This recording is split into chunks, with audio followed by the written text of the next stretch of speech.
From UFOs to psychic powers and government conspiracies, history is riddled with unexplained events.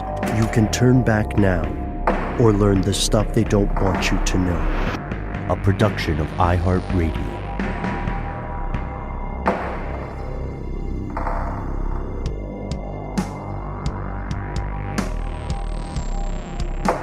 Hello, welcome back to the show. My name is Matt. My name is Noel. They call me Ben. We're joined, as always, with our super producer, Paul Mission Control Decant. Most importantly, you are here, and that makes this stuff they don't want you to know. It's the top of the week, which means we are returning with some strange news for you. We've got some murders about, possibly some ghosts. We've got some sketchy arrests and billionaires. We also have an underreported story from here in the United States. Matt, I propose that since we just did two stories last week, we start with your story today. How's that sound? Absolutely. Let us do this. And as you said, it is an underreported story. It takes place in a fairly small town called Mead, Nebraska. In our last Strange News episode, we did a bit of a call out to everyone there in Mead. So let's begin by kind of taking you there. If you pull up Mead, Nebraska on a map, you can see that it's kind of in between Lincoln, Nebraska and Omaha, Nebraska. But if you drew a line between those two major cities, it would kind of be northwest from the center of that line. It's really small too, right? It's a very, very, very small town. Yes. And we are specifically going to be talking about this tiny little town and an energy company that is by car about 2.6, 2.7 miles away, directly to the south of the town. And we're pulling from a story out of The Guardian. It was written by Carrie Gillum on January 10th of this year, 2021. Here is the headline. There's a red flag here. That's a quotation. How an ethanol plant is dangerously polluting a U.S. village. Okay, so we've talked before on numerous episodes. Specifically, I'm thinking about the one where we talked about the movie Dark Waters, and we interviewed a gentleman who was looking into that story for a long time. We've talked before about pollutants that can come as a side effect of energy production, of, you know, what we talked about in the livestock industry episodes, of manufacturing. Manufacturing, feeding lots and lots of animals that produce a bunch of byproduct or, waste. Fracking. We've talked about a lot of these problems where there's something that occurs because of a manufacturing process, and then that one chemical then causes great damage to the surrounding area. And in cases like that episode we did previously, you're talking about pollutants that stay around forever. And just a quick reminder, even for myself, the Dark Waters was the material that was used to make Teflon, to make nonstick pans. And essentially, the company actually covered up some studies that they internally had done to show that this material did leach into soil and stick around longer than anyone would have liked, and showed proof that there were dangerous effects on humans. Correct. And the bad guys had a lot of money in that scenario. Matt, tell me, history is not repeating itself. History isn't necessarily repeating itself, but it is. This story is if you took that story and then put on top of it the clothianidin stories that we talked about with the disappearing bee populations across the world. Neonicotinoids. Yeah. Neonicotinoids. Take those two, smash them together. That's what this story is.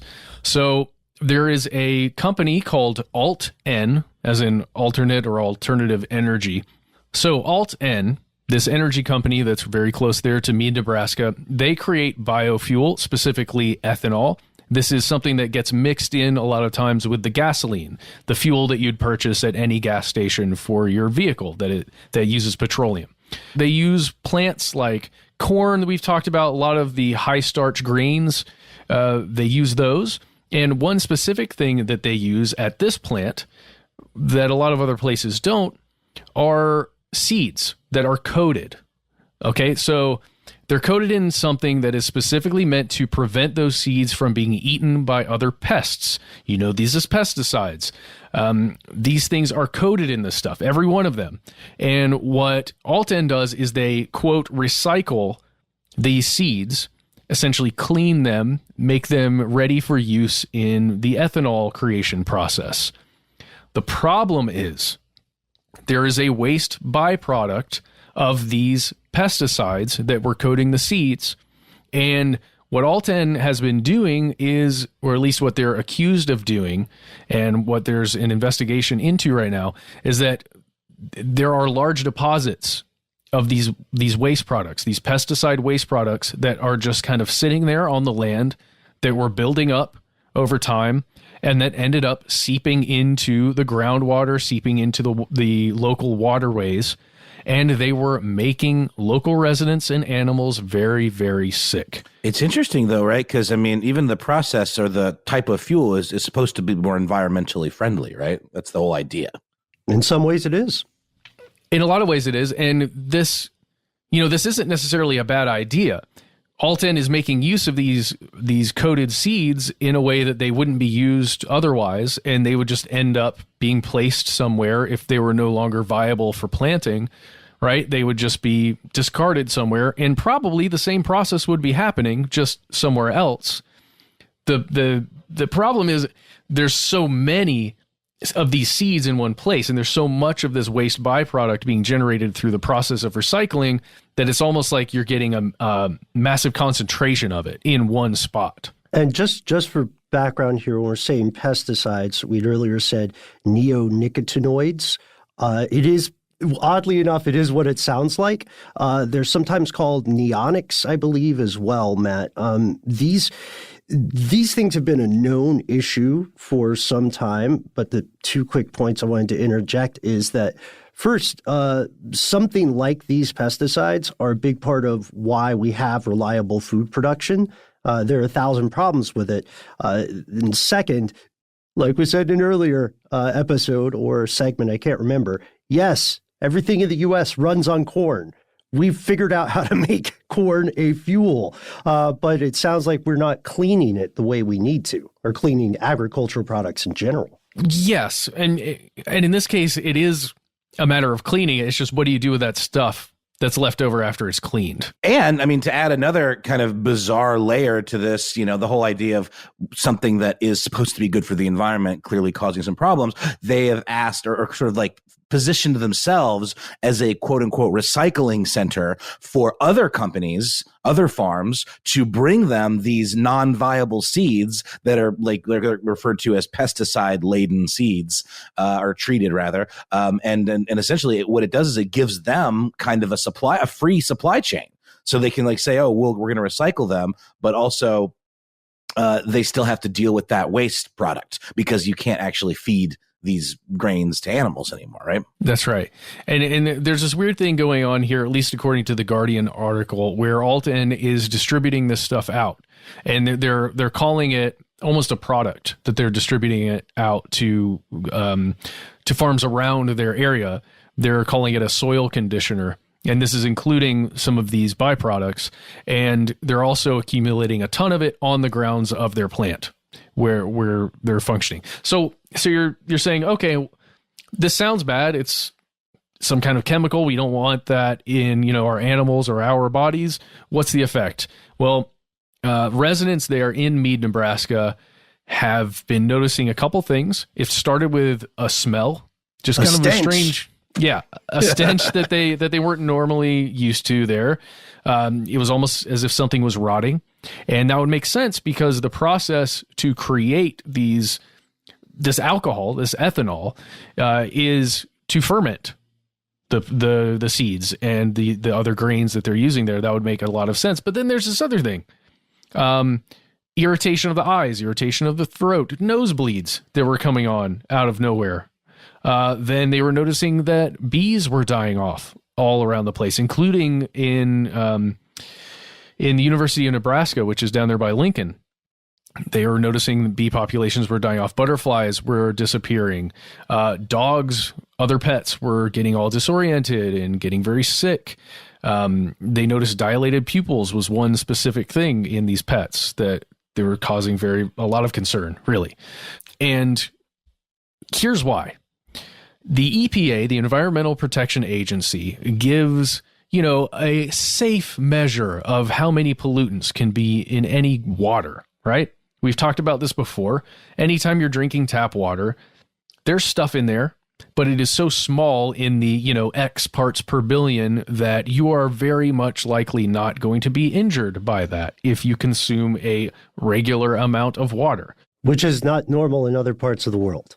We're very lucky in that regard. Yeah, it's the same way there's like an allowable level of ground up cockroaches that can be found in coffee grounds. Or rat feces in various products. But you're right. You're absolutely right, Matt. So, before we get into the urban legends about the percentage of spiders allowed in cereal boxes or whatever, what are the specific parts per billion of these neonicotinoids in question? Well, I'll read directly from the article here. So the neonics that are allowable within a water source, food and water sources, are 70 parts per billion. You're allowed to have 70 parts per billion parts of neonics in a source for it to be safe. And generally, there are more specifics there you could go into depending on exactly which pesticide in that class you're talking about. But let's just use 70 parts per billion as our benchmark here. There are also benchmarks for aquatic life within freshwater, who are, the aquatic life that's exposed to this kinds of thing. And this is specifically for invertebrates.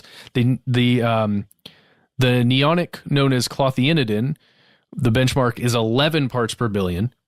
And for another one called thiamethoxam, that's what it's called, that is 17.5 parts per billion. So very, very, very low amounts are allowable and safe. Here's what they're finding at the Alt-N wastewater lagoon. Clothianidin came in at 31,000 parts per billion in this wastewater lagoon, which is sitting there, which then leaches into water sources throughout, albeit at a much smaller concentration after it's getting filtered through soil, filtered through other things, but there's still going to be a much larger amount of clothianidin in that water. Thiamethoxam, the one I just tried to pronounce and failed, at 24, nailed it, actually. Okay, at 24,000 parts per billion. And there's another one that is dangerous that was also found in the lagoon, which was at 312 parts per billion, which isn't quite as crazy high, but it's not great. And there's another one here. It's called, oh Lord, here we go. Imidacloprid? Yeah. Say it again, Ben. Let's go with imidacloprid, just because that makes it rhyme a little bit. Yeah. That may be mispronounced, though. So imidacloprid, you're allowed to have 0.385 parts per billion in your water, and they found in that lagoon there was 312 parts per billion. Not great, but that wastewater lagoon isn't even the worst part. If you look at parts of the soil on the property, parts of where they're storing some of this stuff, this is what they found. Clothianidin was at 427,000 parts per billion. Thiamethoxam was detected at 85,100 parts per billion. Now that's terrible. And those high numbers are obviously because they are literally taking that stuff off of their product and placing it there, right? That's why you've got these majorly high things. It becomes scary when you put those two together and then you think about the surrounding area and all of the human beings that live there and all the pets.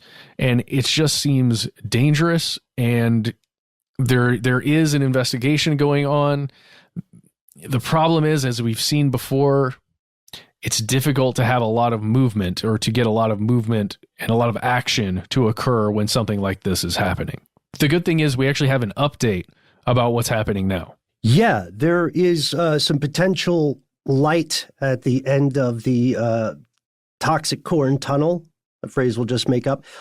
So Alton took over this plant. This ethanol plant existed before they took over in 2010. And just last week, as we record today, the Nebraska Department of Environment and Energy gave the company Alton 2 months to remove the toxic materials from the plant, at least. But the problem is, I mean, that's good news, right? But the problem that's is, great news. The problem is the pollution has Elvis Presley style left the building already, right? You can clean up the mess in the barn where the horse took a crap, but if the horse already left and is now just crapping all around Nebraska and what estimates say as far as western Oklahoma, perhaps, I don't know. I don't know the science behind how you would go about cleaning the entirety of the area once that, like you said, once that groundwater leaches out. Yeah, I mean, the closest thing you could maybe compare it to would be the way some of these quote unquote Superfund sites are dealt with, places where legacy nuclear waste is stored, and there's these like mandates from the U.S. government to clean up those sites, and they're monitored over time. But that's the key, is it takes time. There's not just like a one quick fix kind of like, okay, now we're all good. It's like an ongoing process. The other big problem is right there in Mead, you're smack dab in the middle of just tons of land that produces food. It produces animals and plants, mostly plants. And it's, if it gets far enough down the chain there, you're just going to have pollution for a while. The other big problem is in 2019, there was massive flooding that occurred in Mead, Nebraska, and the surrounding areas. And if you've got any kind of storage of these materials on land and flooding comes through there, it just immediately gets shoved back into the water systems and then taken and carried further out. It's not great. I don't have a lot more to add on this, guys, and I know we need to move on soon. I just want to, put this message out to the folks in Mead, Nebraska, and the surrounding areas. If you've seen any of this stuff, if you've got pets that were affected, if you've been affected or your family, we would love to hear from you. You can always write to us, conspiracy@iHeartRadio.com. You've got our number. You'll hear that at the end. You can call us.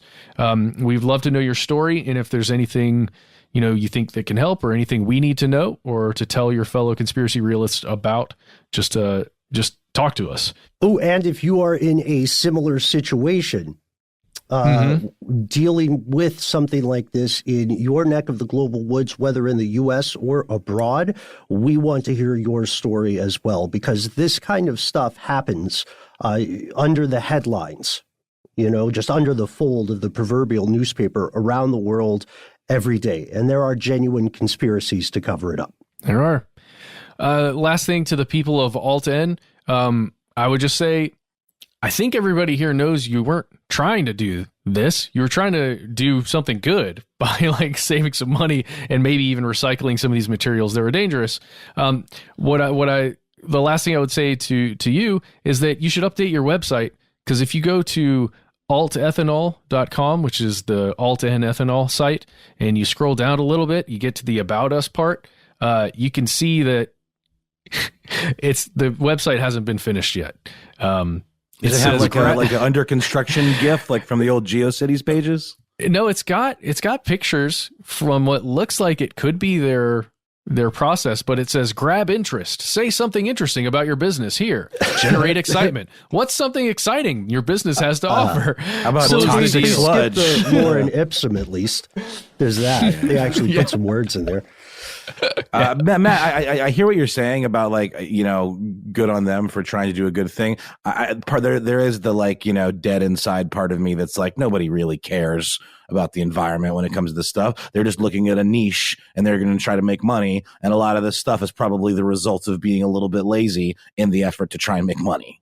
Maybe, but you got to think a lot of the people who work there probably live very close and in the area, and they're probably being affected. So, that's a good point. And they probably had no idea this was, this effect was coming from what they were doing. So just thinking about those folks. Yeah. Okay. I think that's it, guys. I think we'll need to move on now. We'll take a quick word from our sponsor and we'll be right back.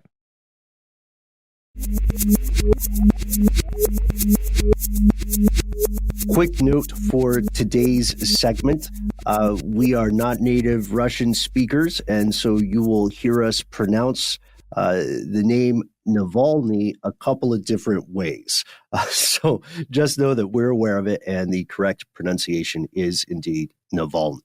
And we have returned in the globe of your mind, folks, or the flat disk, if that's your thing. Let's spin. Let's give it a turn from Mead, Nebraska to Russia, where, as you might have heard, dissident reporter Alexei Navalny has once again been arrested. And this story gets real spooky real quick. So let me give you guys the bullet points.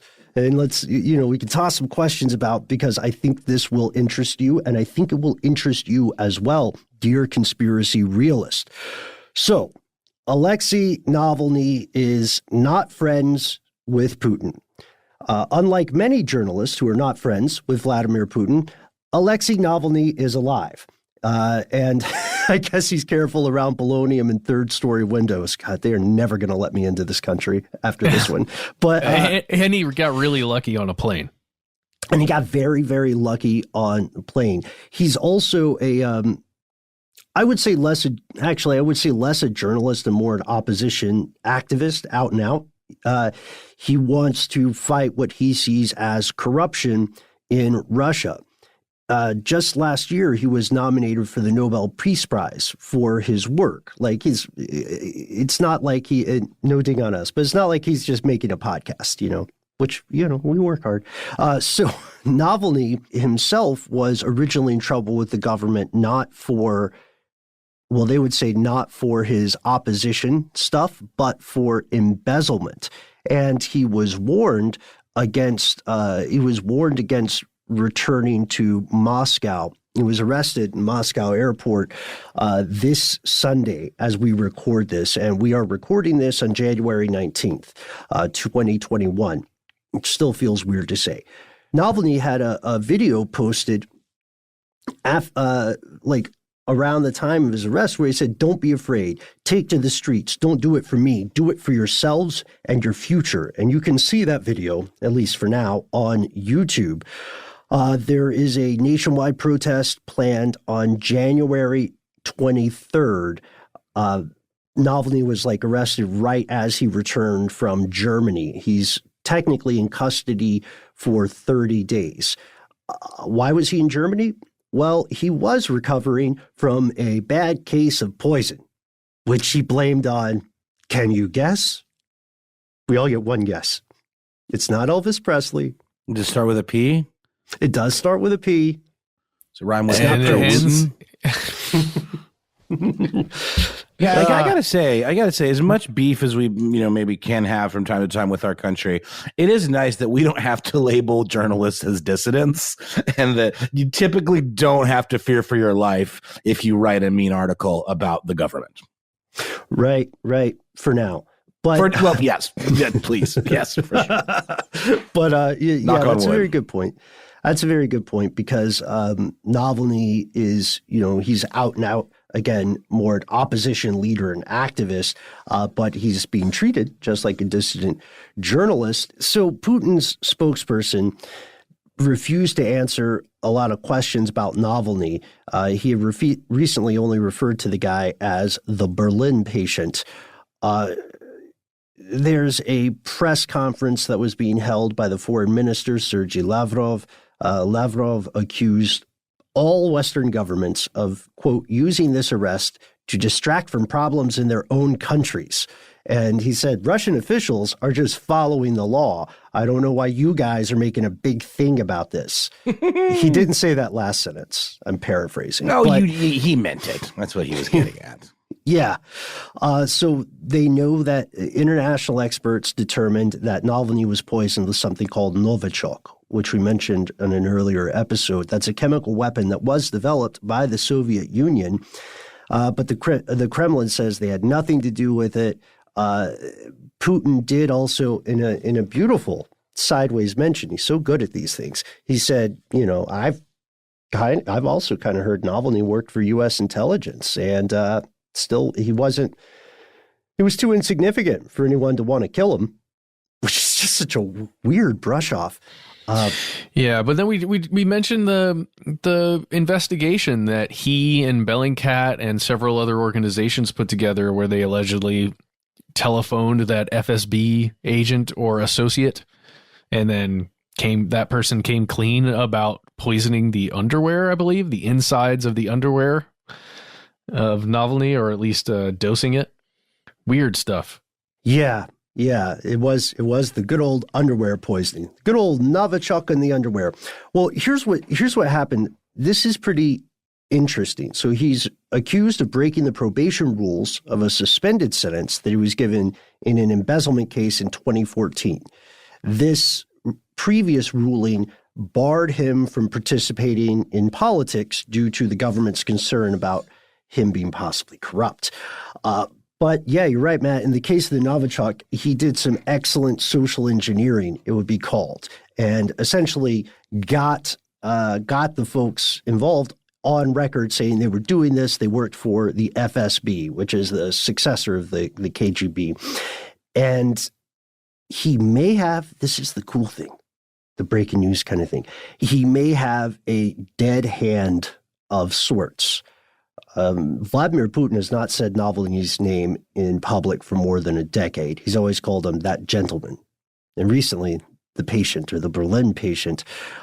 But today, as we were recording this, while Navalny is in jail and may not come out alive, his team released a mammoth investigation into something that all of us have been very interested in for some time, and that is Putin's wealth. I'm still reading up on this. I don't know if it's an episode in the future. I honestly don't know how much further we can poke this bear without the bear poking back. But Putin has so much power. No one really knows how much money he has, right? You can see this investigation. One of the craziest things is a $1 billion palace on the Black Sea. $1 billion. Take that, American millionaires. You're no longer in the game. This place has like a 5-story hockey rink. It has an amphitheater. It's got a bridge that would be impressive if you saw it in a city, but it just goes to a tea house.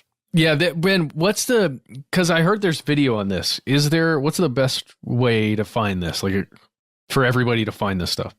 Yeah, so you can go to palace.navalny.com, palace.navalny.com, where you can see right up. It's in Russian, but you can, the English translation is pretty good. Wow, it's a whole website? Oh yeah, it's a huge deal. Because remember, a lot of people in Russia are having a very difficult time economically now. So the footage itself was obtained by drone. This is from what I understand, the team that was trying to use this drone technology to explore this, they made 3 other unsuccessful attempts because, as you can imagine, Vladimir is a little bit of a stickler when it comes to his own security, right? And so now the big question is, was this put out, the timing of this, was this put out in retaliation for that arrest, retaliation for the poisoning? They obviously have been working on this for a long, long time. Is this the beginning of something else to come? So you can check out a write-up of this, a pretty long piece called Putin's Palace, History of the World's Largest Bribe. That bribe may now be worthless because people know where this people know the location of this place now, you know? Oh, yeah. And it has this location with all the opulence and luxury that you can see in the main buildings appears, at least through some of the photography that was taken, to have a significant underground portion to it. Oh, yes. And that is the thing that you would want to keep secret, right? You can even make it known that, oh yeah, well there's a presidential palace of sorts that exists near the Black Sea here. Just don't let them know about, the bunker for when a military is involved or an attack is involved. I would say that's dangerous for the folks who are going to be there. I think you might be right on, Ben, that this is a dead hand of some sort that got triggered. Eat your heart out, Bond supervillains, I'm telling you, and no ding on Vladimir Putin. I'm not saying you're a supervillain if you listen to the show. I'm just saying it's really baller that you have a wine tasting room in the side of a cliff with a secret door. Like it's so amazingly extra. Wow. So maybe we have another episode in the works here. How much is Vladimir Putin actually worth? This investigation will be one of the key pieces of research we use because there's nothing else like it in the public sphere. I'm sure that other intelligence agencies in NATO have something like that, but NATO is not itself an altruistic organization either. So you have to understand the concept of good guys in international politics gets a little weird.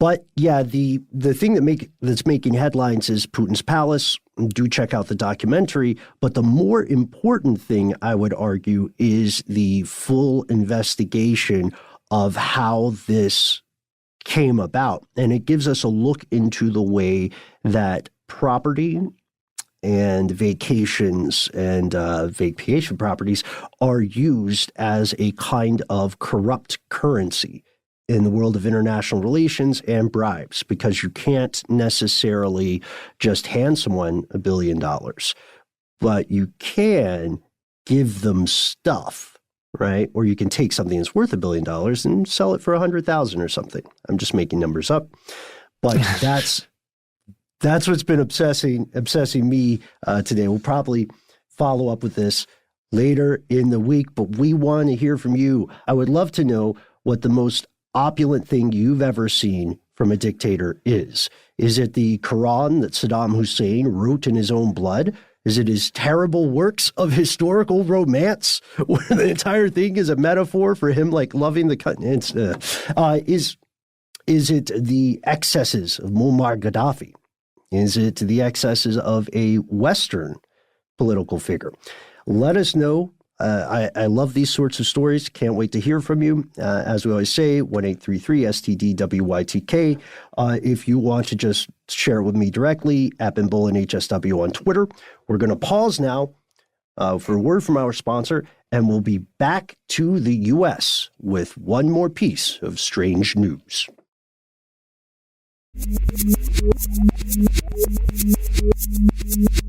And we're back with more strange news.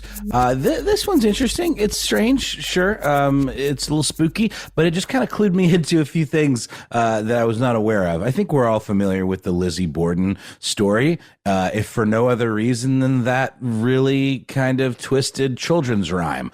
Completely inaccurate, by the way. Lizzie Borden took an axe and gave her mother 40 whacks. When she saw what she had done, she gave her father 41.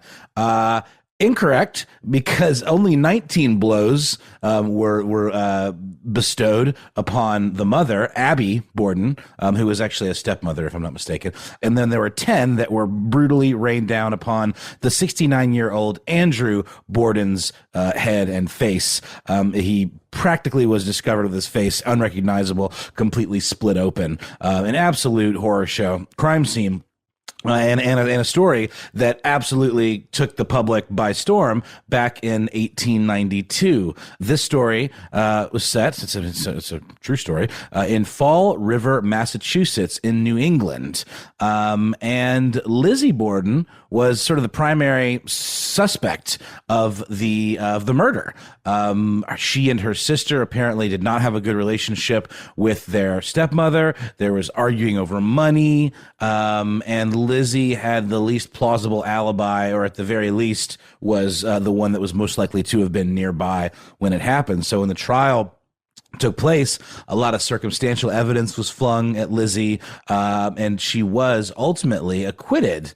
And that's sort of a story for another day. There's a lot of interesting kind of gender politics and just kind of norms of the time. And also, not to mention, like, you know, where we were as a society when it comes to things like forensics. They did have like kind of rudimentary fingerprinting back in those days, but surely nothing like what we have today. But the reason I'm even talking about Lizzie Borden, which you may be asking yourself, is the house there where this double murder took place is for sale right now. So you could be the proud owner of the Lizzie Borden murder house, which I was not aware at all already is and likely will remain a bed and breakfast. Mm-hmm.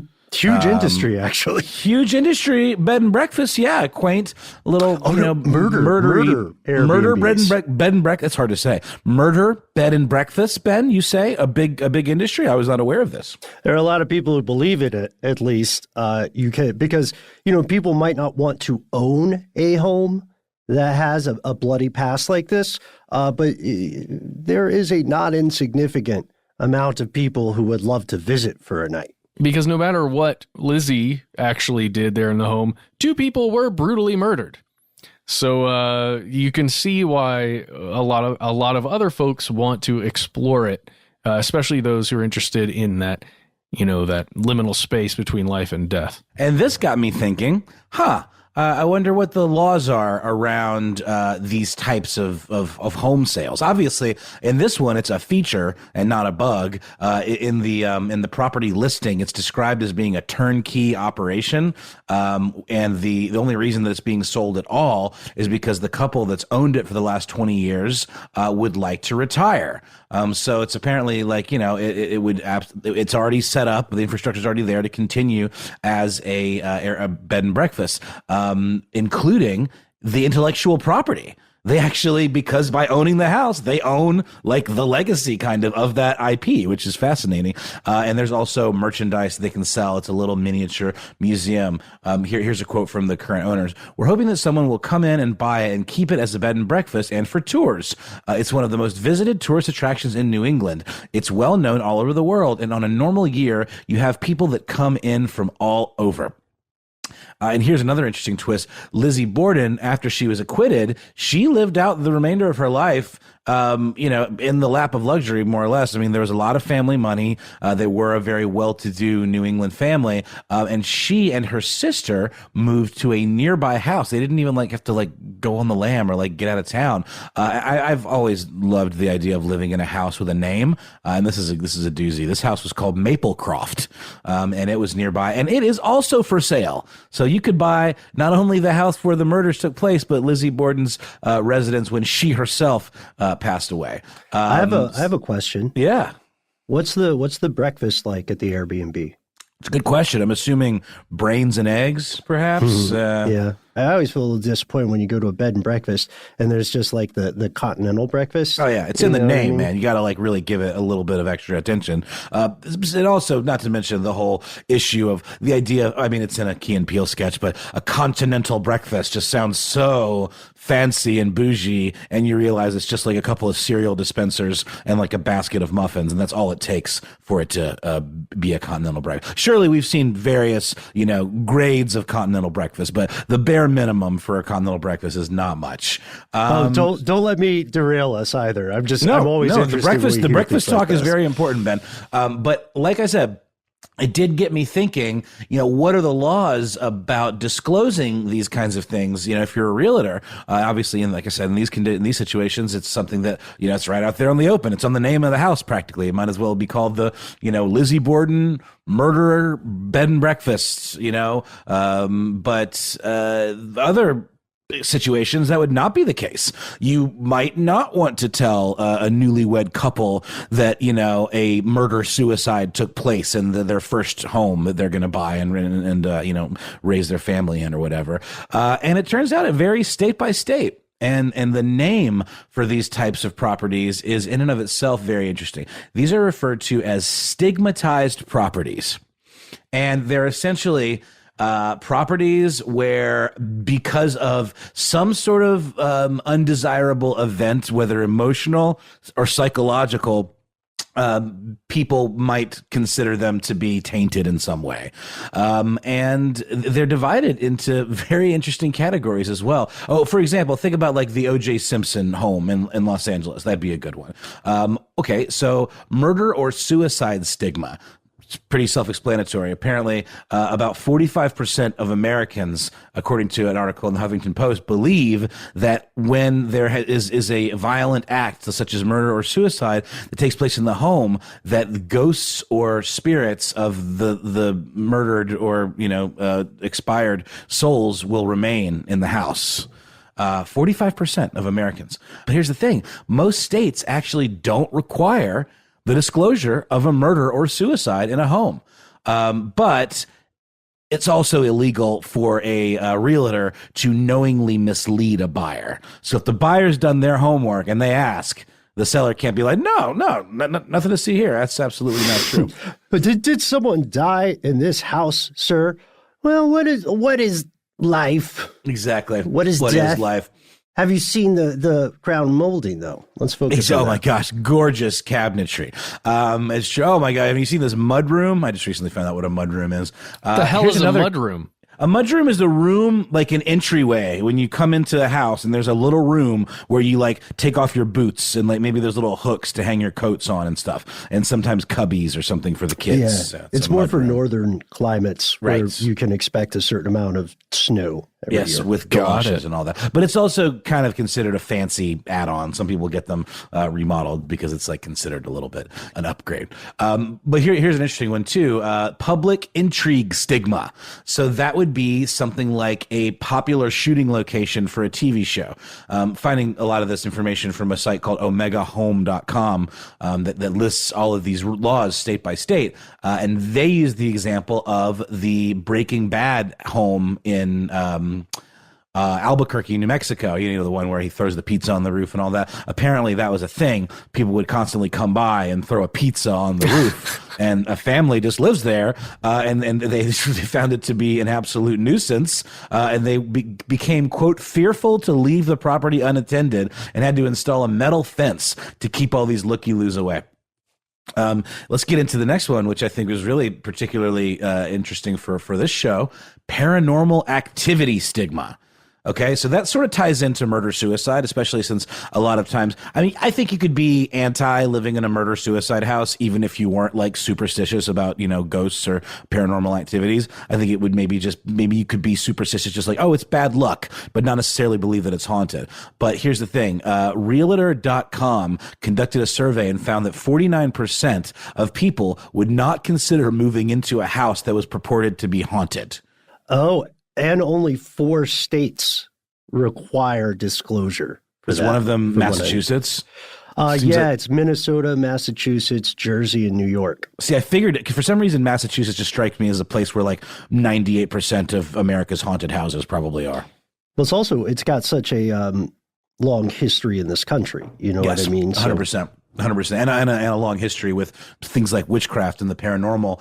But yeah, 49% of people surveyed said they wouldn't move into a house that was considered haunted. And here's my question. When it comes to hauntings and all of that, don't you have to consider the source? Like, what would you consider to be a reliable source for whether or not a house was haunted? Just like neighborhood kids, whispering around on their bikes? Or like, do you need something a little more serious than that? Do you need to have it like exorcised or like some kind of like, Amityville type situation? What would it take for you guys to consider a house as maybe, probably, definitely haunted? A properly trained exorcist, within the Catholic Church and dogma. We'd get that person, at least one. We would need someone probably who practices Santeria to also show up and check the house. And once those 2 professionals have gone through and either cleared or made me aware that something has gone on, then I can definitely buy the house once we can prove that something has happened. Oh, so you want this, Matt? You want to move into a haunted house? Is that what you're saying? Okay, all right. I would say first, you guys know how I feel about gentrification, so I'd be very hesitant to gentrify a spirit, especially if they were there beforehand. What right do I have? Just because I got the kind of coupons that are in vogue nowadays.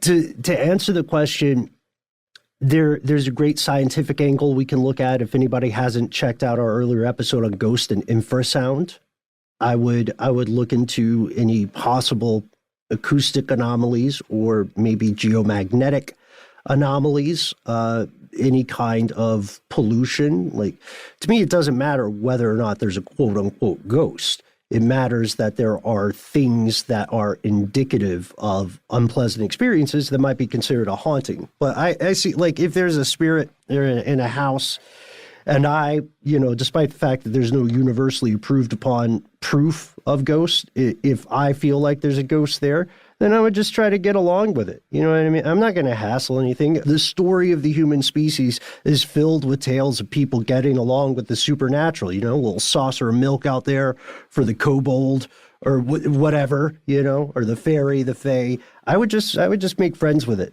if I thought there was something there. Yeah, it's interesting. You're right, Ben. Massachusetts, Ohio, Minnesota have specific language saying that the seller need not disclose parapsychological or supernatural phenomenon.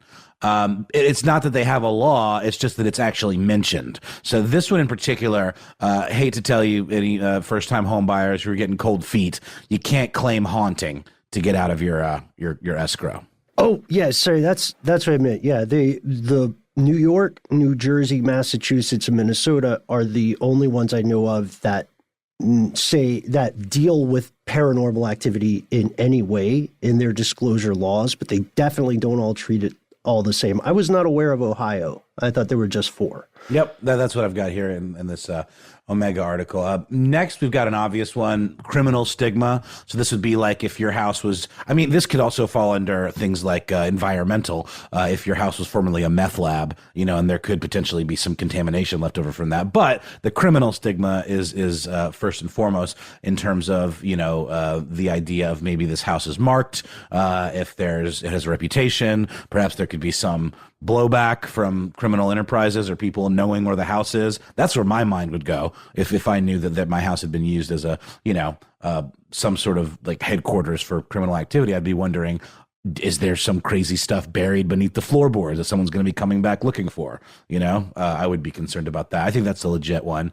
Then you have debt stigma. And that's, just exactly what it sounds like. The home, maybe future owners might be contacted. But this is the kind of thing that title searches, which is actually what my good friend Frank does for a living, where people actually look up the chain of custody for a property and make sure there aren't any loans, or there aren't any outstanding liens from previous owners or things that have move forward through the chain of custody, because that would be something that a new buyer would be responsible for. So when you look at a new property, especially if you're like a prospector trying to flip houses, you get a title search done on that house, especially if you buy it like on a foreclosure, for example. You'd want to make sure that it was clean of any, debt or any like title issues.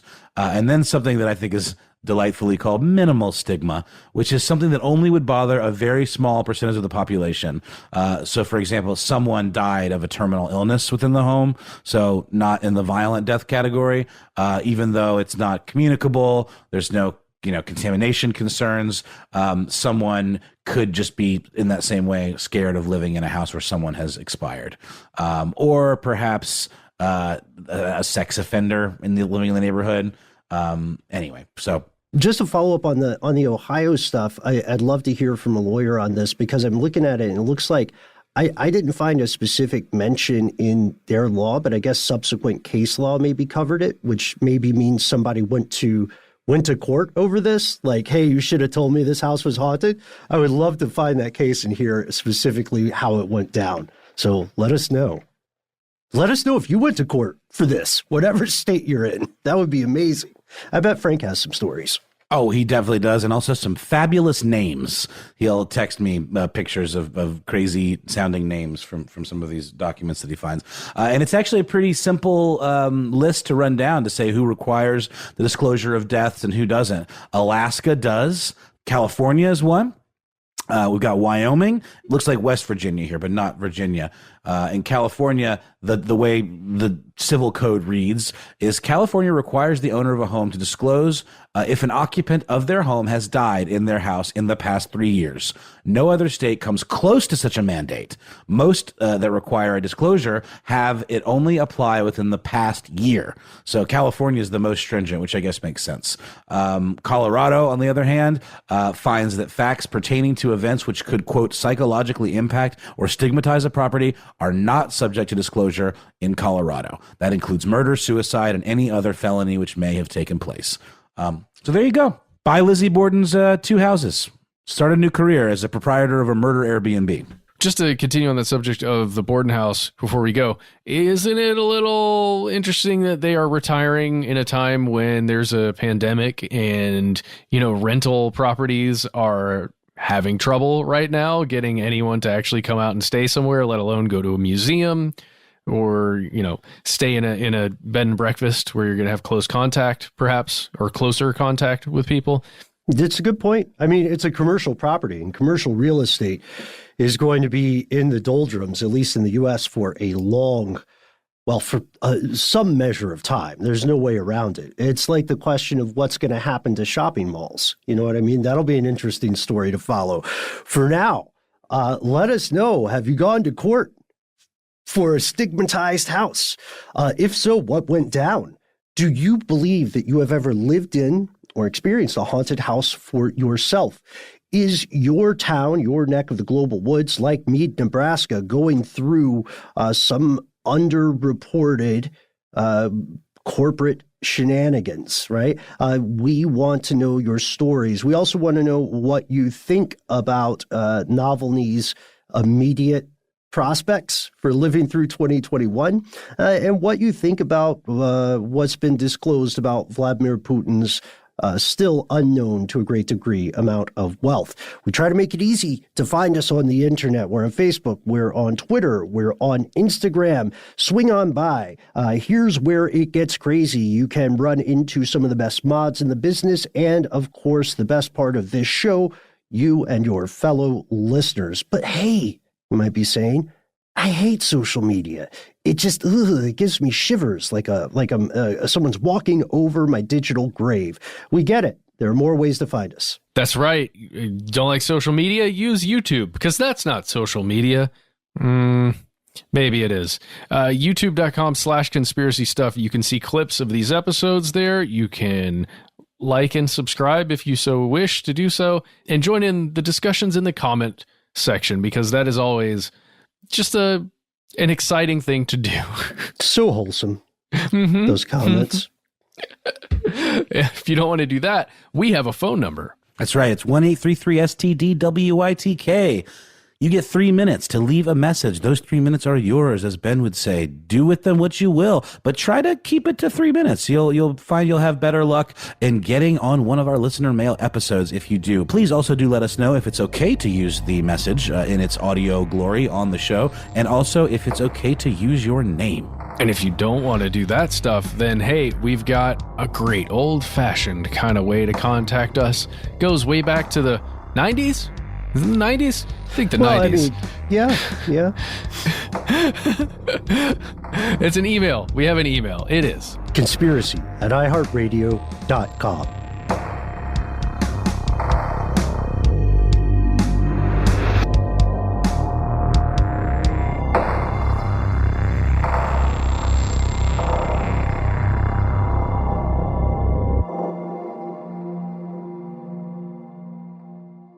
Stuff They Don't Want You to Know is a production of iHeartRadio. For more podcasts from iHeartRadio, visit the iHeartRadio app, Apple Podcasts, or wherever you listen to your favorite shows.